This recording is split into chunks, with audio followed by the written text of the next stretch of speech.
¿Estaba la tecnología de hace 2500 años tan avanzada como para fundir rocas y construir sobre las montañas fortalezas indestructibles de piedra cristalizada?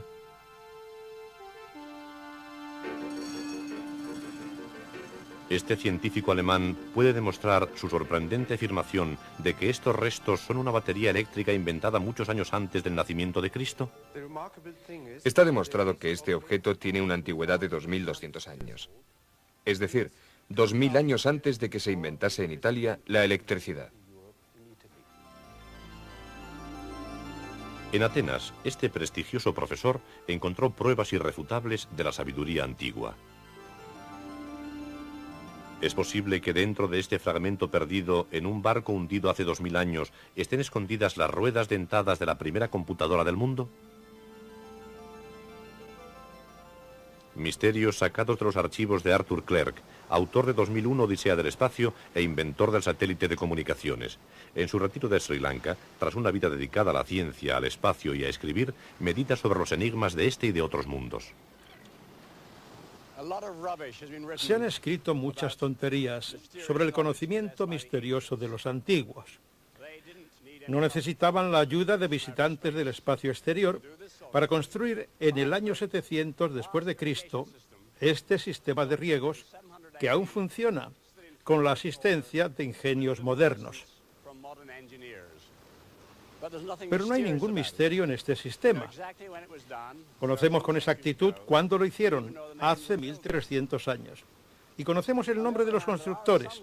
Sin embargo, aún existen restos del pasado que son misterios reales y desafían nuestros conocimientos sobre el nivel tecnológico de aquellas épocas. Y también existen fenómenos del pasado que, sin desafiar nuestros conocimientos, presentan aspectos desconocidos y enigmáticos.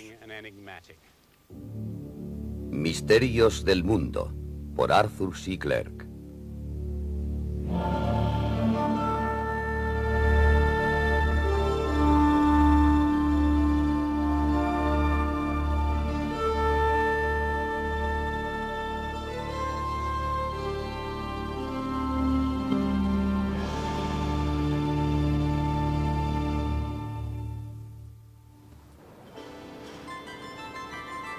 Aeropuerto de Heathrow, Londres.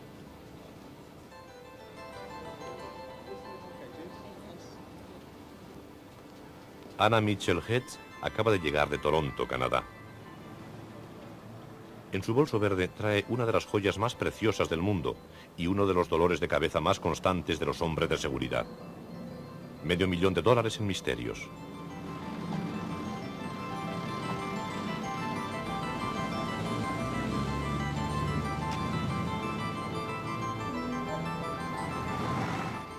En Londres, quizá vaya a ser desvelada la intrincada historia de un tesoro siniestro.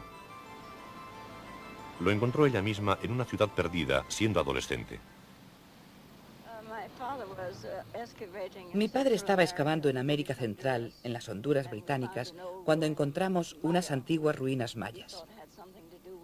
Mi padre pensó que tendrían algo que ver con la Atlántida.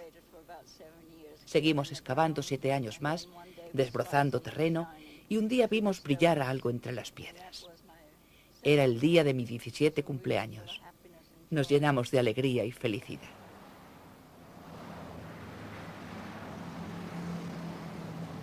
Eso es lo que traigo a Londres para hacer pruebas en los laboratorios del Museo Británico y averiguar todo lo que podamos sobre su historia.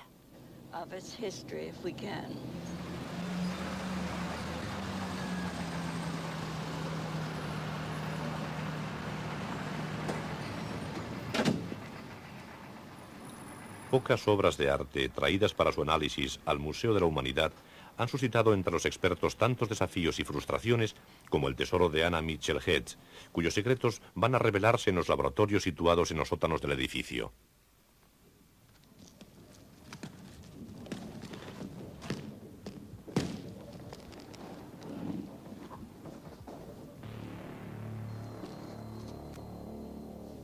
Es la joya más misteriosa del mundo. La calavera de la muerte. Las circunstancias que rodearon su descubrimiento fueron sorprendentes. Su origen es desconocido y sus poderes fatales, en opinión de algunos. Se dice que los mayas solían celebrar ritos de muerte y sanación. Si el médico de la tribu, el hechicero, ya era muy viejo, se elegía a un joven. Ambos subían al altar. El sumo sacerdote presidía la ceremonia. Los ornamentos del hechicero viejo pasaban al joven. Después el viejo hechicero moría en paz y el joven se convertía en el sabio de la tribu. Esta calavera de cristal tiene poderes tremendos y sirve también para adivinar el futuro.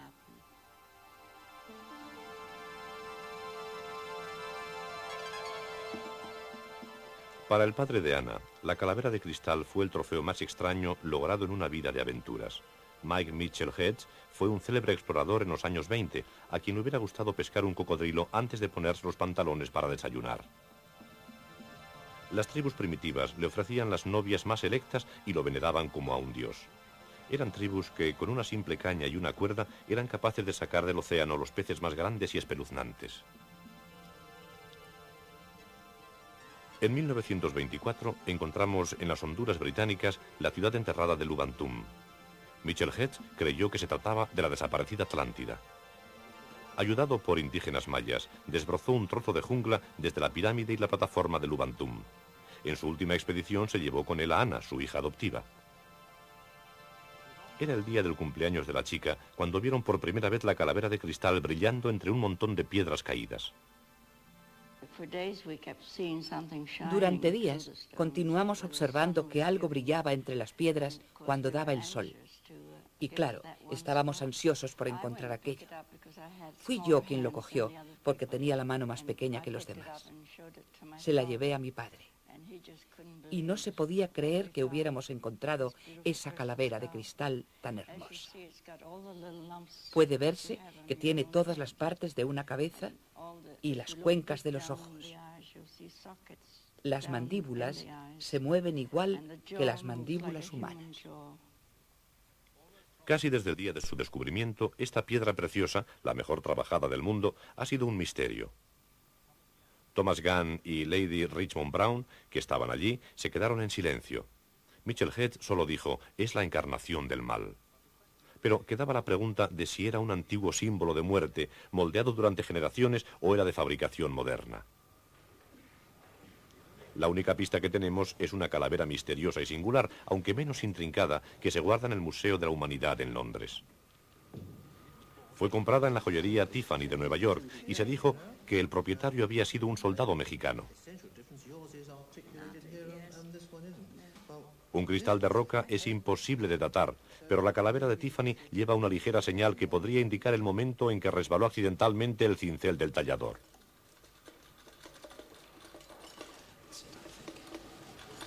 Comenzaron las pruebas con la calavera de Mitchell Hedges. Se pesó en agua y en aire.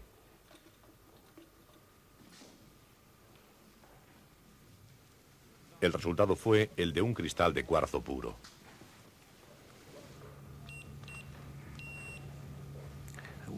Esto es perfecto, 2,65, justo lo que debía ser.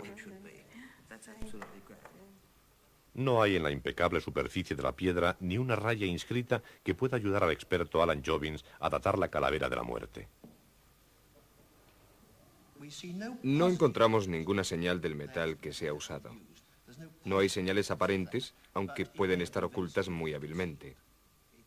Es un trabajo de una técnica muy sofisticada.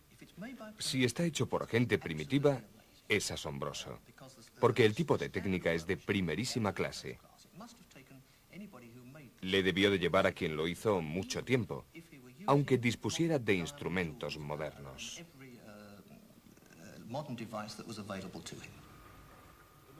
La cantera más probable para bloques de cristal tan grandes y perfectos sería Brasil. Pero saber dónde y cuándo se hizo es una pura conjetura. Yo no me atrevería a decir si fue moldeada en Honduras o en México, en Europa, en Japón o en China. Creo probable que permanecerá durante mucho tiempo el misterio de su procedencia. Admito la posibilidad de que proceda del Brasil, con una antigüedad aproximada de 1700 años. Anna Mitchell Hedges está en total desacuerdo con la teoría de Alan Jobbins.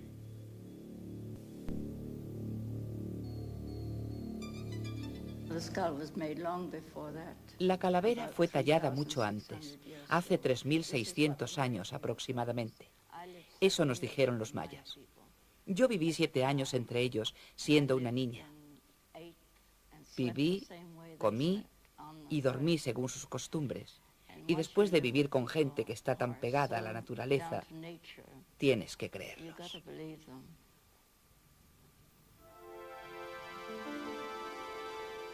¿Qué debemos pensar de estas extrañas fortalezas cristalizadas de Escocia? Esta fortaleza de la Edad de Hierro se levanta en Tabonot, a más de 6 metros en las colinas de Aberdeenshire. Ian Ralston es uno de los innumerables arqueólogos que han subido a estas frías montañas en busca de explicación al misterio de por qué los muros de esta fortaleza están construidos no con piedras sueltas, sino extrañamente con rocas que se funden solamente en hornos cuya temperatura sea de 1000 grados centígrados. Son absolutamente sólidas. En cualquier sitio donde las golpees no se desintegran, como si estuvieran amalgamadas con cemento.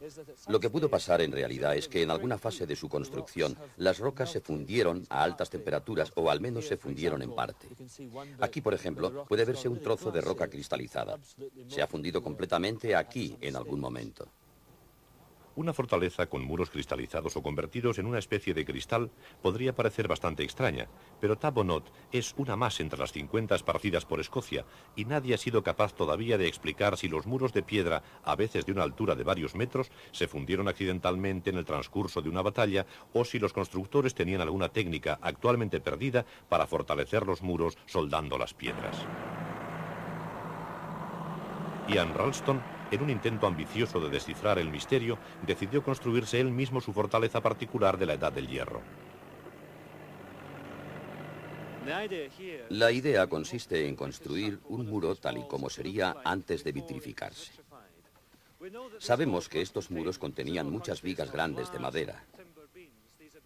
Hemos hallado muchas, incluso en fortalezas vitrificadas. Durante muchos días, constructores profesionales levantaron un muro de rocas unidas entre sí con madera. Para que el muro se incendiase, se apilaron en sus caras exteriores toneladas de madera suelta.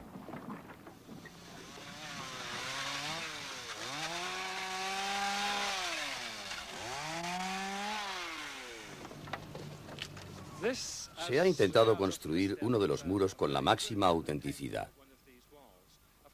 Claro, se trata solamente de una parte del círculo de defensa. Hemos construido unos 2 u 8 metros de longitud. Es solo una parte, pero creo que está hecha con gran precisión.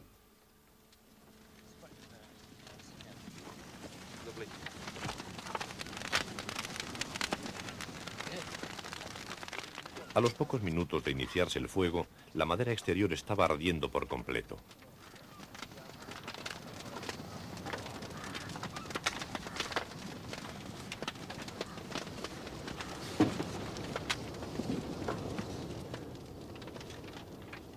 En una hora, las vigas de madera de la estructura del muro estaban ardiendo también, llegando las llamas al interior de la construcción. En el centro había suficiente calor para fundir las rocas.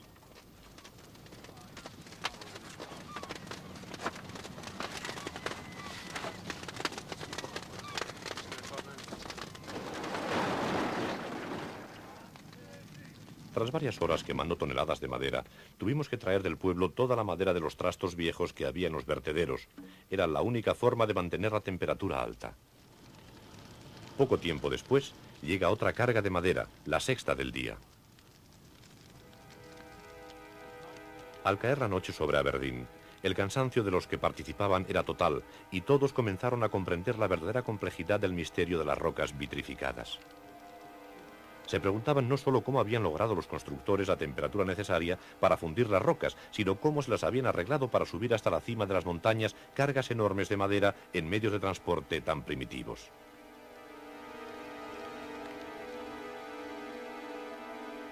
A la mañana siguiente, el interior del muro estaba ardiendo todavía.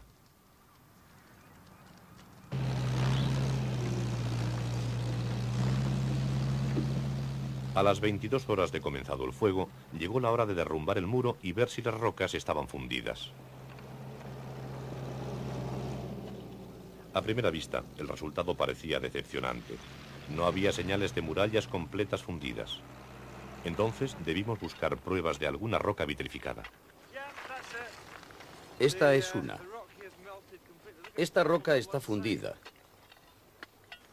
Hay un borbotón en este lado.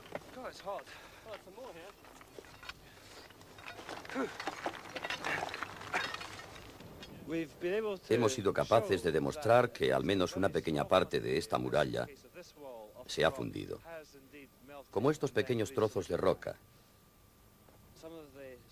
ya que no hemos encontrado trozos grandes de roca vitrificada. Este, por ejemplo, es un trozo de granito al que se ha soldado mucho material. Este otro se ha vitrificado en la superficie. Hay resultados evidentes de la vitrificación. Dándole la vuelta, el fuego fundiría esta cara.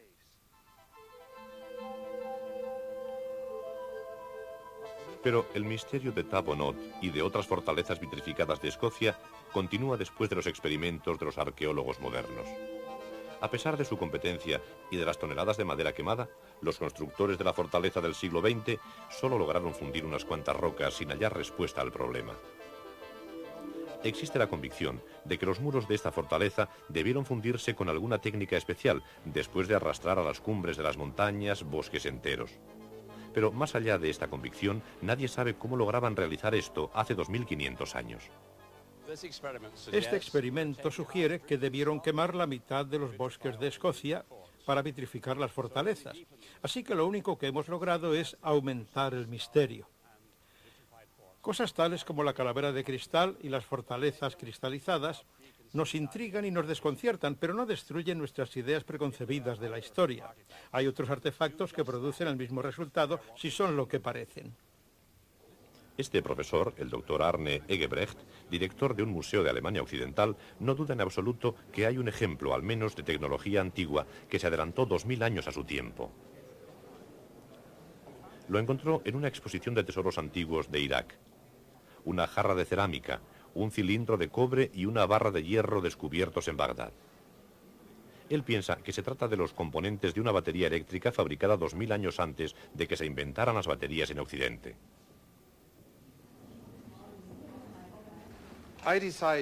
Decidí probarla y por eso construí una igual. Aquí está, la batería, un recipiente de cerámica, un cilindro de cobre y la varilla de hierro. Todos los componentes son réplicas. Aquí tengo un voltímetro. El voltímetro tiene una escala de 0 a 1/4 de voltio a medio voltio, que se alcanzará con esta batería. Con esa intención, uno el voltímetro y la batería con estos alambres. Un alambre se fija a la barra de hierro y el otro al cilindro del cobre. Para que funcione, necesitamos solo algún ácido. Para esto servirá un racimo de uvas. Aquí tenemos las uvas y un vaso. Colocamos aquí las uvas.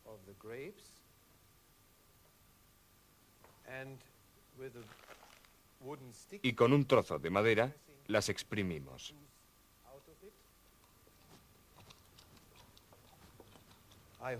Espero que el jugo sea suficiente para ver en la escala el funcionamiento del voltímetro.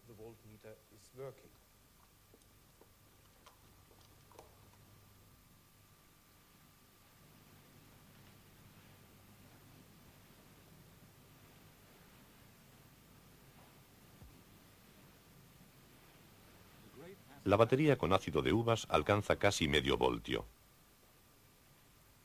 ¿Se usaría para adorar tesoros antiguos? Para demostrar que esto podría hacerse con esta batería, prepararé otro experimento. La técnica podría ser sumergir una pequeña estatuilla de plata en una solución de oro y galvanizarla.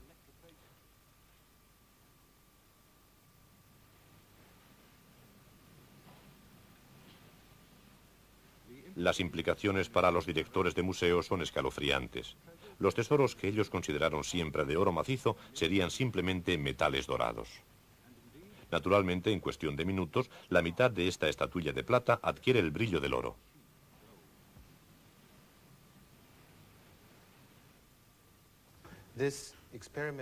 Este experimento demuestra que es posible hacer eso y que en tiempos antiguos también pudieron usar estas baterías para tales procesos de galvanización en oro. Si esto es realmente una batería eléctrica, la única reacción posible es el asombro, porque se adelantó a su tiempo en 2000 años. También es posible que hayamos interpretado mal su función y que sirviera para otra cosa diferente, como para guardar manuscritos. Pero de aquella época hay un artilugio sobre el que nadie discute, y aquí está un amigo con el que he luchado 20 años para lograr que terminara sus investigaciones sobre el aparato. El profesor Derek de Sola Price, de la Universidad de Yale. El artilugio se encontró en Atenas, en un grupo de estatuas rescatadas en 1900 de un barco hundido en la época del nacimiento de Cristo.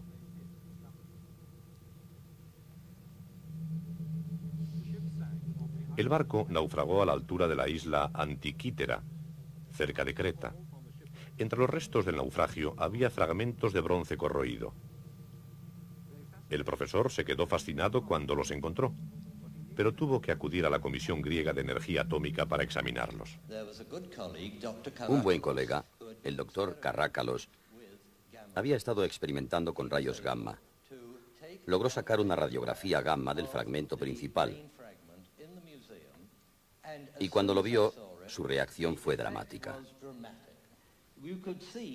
Podía verse en el interior del fragmento lo que no podía verse a primera vista: unas ruedas dentadas. Se veían claramente los dientes, incluso podían contarse. Fue tal el efecto y la evidencia de que allí había algo escondido que el doctor Carrácalos obtuvo permiso para usar mucho mejor el equipo de rayos y sacar fotografías de todas las ruedas dentadas del interior de la máquina. Las fotografías fueron tan buenas que podían localizarse todos los engranajes y podían contarse los dientes.